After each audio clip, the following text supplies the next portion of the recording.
Welcome back to TechniqueWOD. Today we're talking about building single leg strength while protecting your knees and your back using weighted step-ups. Okay, step up, just like it sounds, is where you step up onto something. So if I have a box, I'm just stepping up onto it and stepping back down. I can hold weight in my hands, I can put a bar on my back. We'll talk about all that here in just a minute. But what I like about step-ups is that they're incredibly conservative. They're one of like the first things that you can go to if you're a coach and you have a new athlete, or if you yourself are a newer athlete. You can learn how to do a step-up in 2 seconds. Like, it's really, really easy to do. There's usually not mobility concerns of any kind. It's really easy to adjust the height and the range of motion. Poor ankle mobility, poor hip mobility, all those things. There's really not that big of an issue with step-ups if you just pick the right height. It's not like you're pulling a bar from the floor and you got to make adjustments to get the bar higher. If you have a box like this, it has three heights. If I want to go a little lower, I can just roll it around. If I want to go a little higher, I can fold up to the highest height. I think starting at right about knee height is pretty good as far as just like a rough starting point. Try it right there, and then you can make adjustments from there. Okay. Technique-wise, I like to step where I have a vertical shin, and then from there, I'm gonna stay tall, neutral spine. I'm gonna lean forward a little bit, so I'm kind of pushing my butt back, just like you would when you're doing a squat. Drive through my heel, and step all the way up, butt back, and step all the way down. From the front, I'm keeping everything nice and in line. My thigh, my femur, and my foot are all facing the same direction.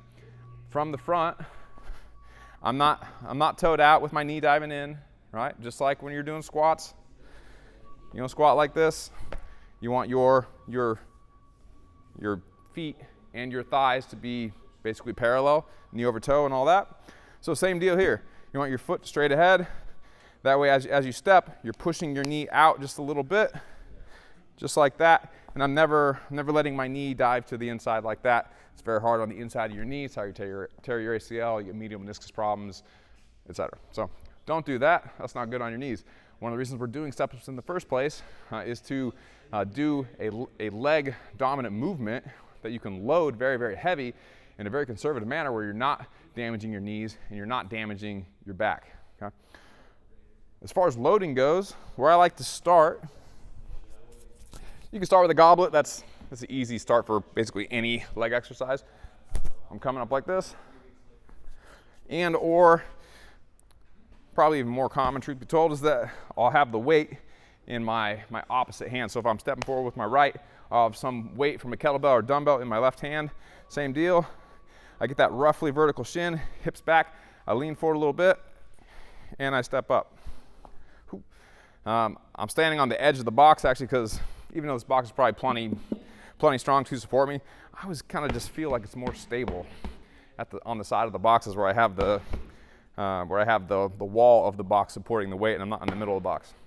That's just me. Of course, if you have an unstable box and you're stepping on the edge, it's more likely to tip over. Stepping in the middle is a little more stable, but that's what I tend to do.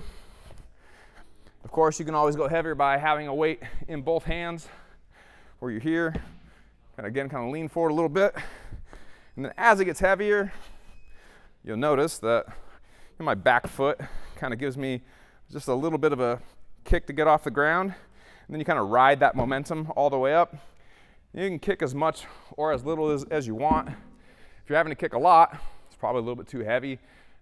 If you want to go really heavy and get through that your sticking point, so to speak, and if you're not very strong right here, you kind of push past, and then once you get to about right there, that's when you really feel the weight kick in. It's up to you. It's just, I consider that doing like a quarter squat versus doing a full depth squat. Neither one necessarily better than the other. If you're doing both of them, of course, if you're only doing quarter squats, it's probably a problem. But if you're doing full range of motion exercises on other things, and you're doing really heavy step-ups, where you're just getting the top part of the range of motion, or you're going really heavy, and you're intentionally limiting the range of motion, then I can actually I have a bar over here. If that's the case, you'd always just start with a lower box, put something heavy on your back. Normally I'd be facing it. I'm just doing this for the camera. And I'm just coming down like this. I tend to do all of the reps on one leg and then switch. If it's really heavy, if I'm doing really hard sets, maybe I'll just do one leg at a time. Do one leg, take a 30-second break, do the other leg. Or every minute on the minute, and just alternate back and forth. 1 minute the first leg, 2nd minute the second leg, etc. Or if you're not doing it like where you have any conditioning in your mind, you do every 2 minute on the 2 minute. That way every 4th minute you're doing the same leg, which if you're doing like heavy, 4 sets of 6 per leg or something like that, having that 3 minutes-ish plus rest is a good thing, both for building muscle mass and for getting stronger. So that works out really, really well. If you only have one height box, if your box is a perfect cube and you don't have any extra height, you can always make it a little taller by putting a plate on top, or you can make it a little shorter by putting a plate on the ground. So it's easy to make those adjustments and find out what the right height is for you. Again, I think starting at right about knee height. Good God, yeah. I think starting right about knee height is pretty good for most people. One other way you could do it, this would be a little high.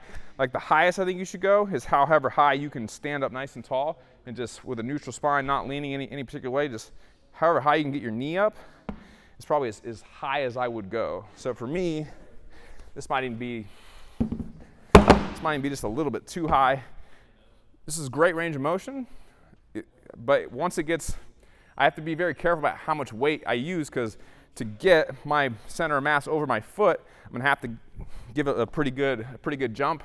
So you're finding a balance there about how much you're really trying to jump off that bottom leg, and how much you're actually using the front leg to lift you up. That said as well, if you're doing a big jump off the back leg and you got a bar on your back, well, you got to go back to the ground too. So you got to make sure that as you come back down onto that bottom leg, that the weight isn't so heavy that the momentum you get from gravity accelerating you toward the ground is going to be too much for that bottom leg, whether the weight's just too heavy or maybe you also happen to be very, very tired. So that's a factor as well. If it's a 12th rep and you like barely got it, and then you're trying to come back down under control, you still have to be very conscious that you're coming down in a good position and you're landing on that foot the way that you're supposed to land, and you're not going to damage that bottom leg by collapsing on it, so to speak. Especially if you have a safety bar. The safety bar is not going to fall off your back. It's just going to smash you. So if gravity takes you down quickly and then all that momentum from the barbell just crushes you, it'd be a bad day. So don't do that. Some other fun variations that you can play with this is you could do basically a variation of a front foot elevated reverse lunge. So if I'm here and I go down, I'm doing a reverse lunge just with a little more range of motion on that front leg because I'm standing on a plate. You could do something similar, which now it's kind of falling on the continuum here of front foot elevated reverse lunge versus step up, and you can kind of do something that's right in the middle. So if I look like this from the side, if I step up, I can do a back step, go down as far as I can. It's kind of like a front foot elevated reverse lunge, but I probably won't, in this case, get my knee all the way to the ground, but I get a big long range of motion.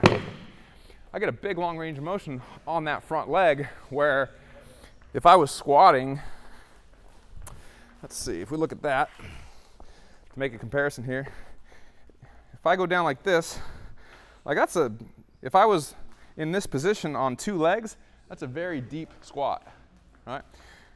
I couldn't really do that even on both legs and have my knees right in front of me, because I'd have to be all the way down like this, which with a guy with my leverages and my limb lengths, I wouldn't be able to squat that narrow. I'd have to get down that low. I need an enormous amount of ankle mobility, which I have, and I still can't do it. I need to widen my knees in order to get down into that position without having to round my back for balance sake. In order to get down, say I was at the extreme there and I kept my feet together, for me to go all the way down like this, I have to round my back a little bit just for balance sake. If I arch my back, then I'll fall over backwards. So in order to get down on a pistol or kind of a two-footed pistol, if you want to think about it like that, and have a nice neutral spine, you got to have really good ankle mobility, and you have to have a really long torso. I don't have a long torso, so I have to round my back in order to get my center of gravity over my feet, or I'll fall over backwards.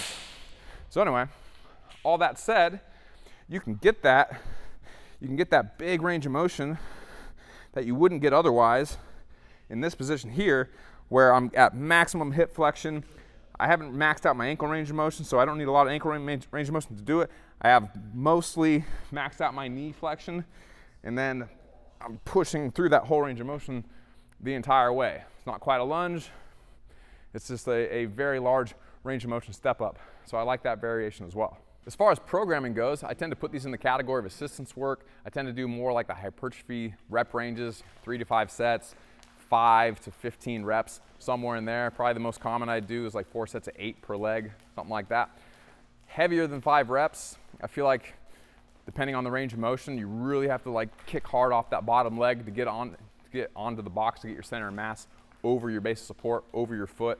And then also when you get tired coming down, just more likely to crash really hard. It's just not necessary. You can get your heavy reps from heavy cleans, deadlifts, front squats, etc. So you don't need to do that on these. There's no big benefit in my mind of doing anything heavier than 5s on step ups or any other single leg work really. So stick to that. 4 sets of 8 per leg I think is a great place to start. You're bound to have very sore legs, very sore glutes, especially if you do these. You're single leg unsupported, which means that you're going to get a very strong firing of your glute medius as it's bouncing your pelvis side to side as you're stepping up. So that's a benefit as well. That's one thing that helps externally rotate your leg to keep your knee out over your toe so you don't tear your ACL. So it's great for that also. You can find us, Shrugged Collective, on basically everything. Shrugged Collective, YouTube, Facebook, Instagram, etc. We post a show every single day, Monday through Saturday right now, and then TechniqueWODs are on Sunday, so definitely check that out. Barbell Shrugged, of course, is every Wednesday, and then we've been posting mostly on Saturdays lately, so we've been doing 2 shows a week, which I totally dig. You can follow me, Douglas E. Larson, on Instagram. I also have my own site, Doug Larson Fitness.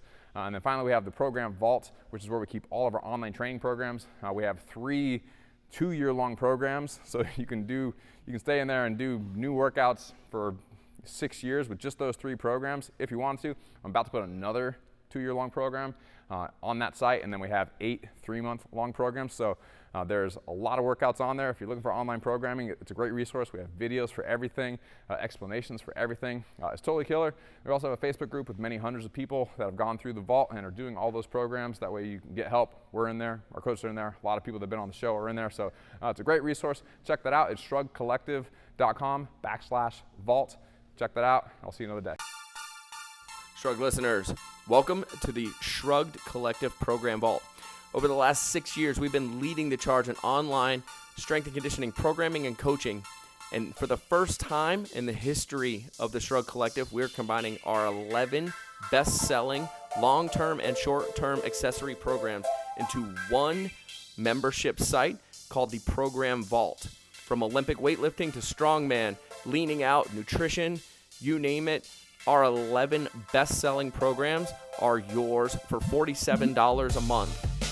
Get to shruggedcollective.com/vault, and you will find immediate access to our 11 best-selling strength and conditioning programs.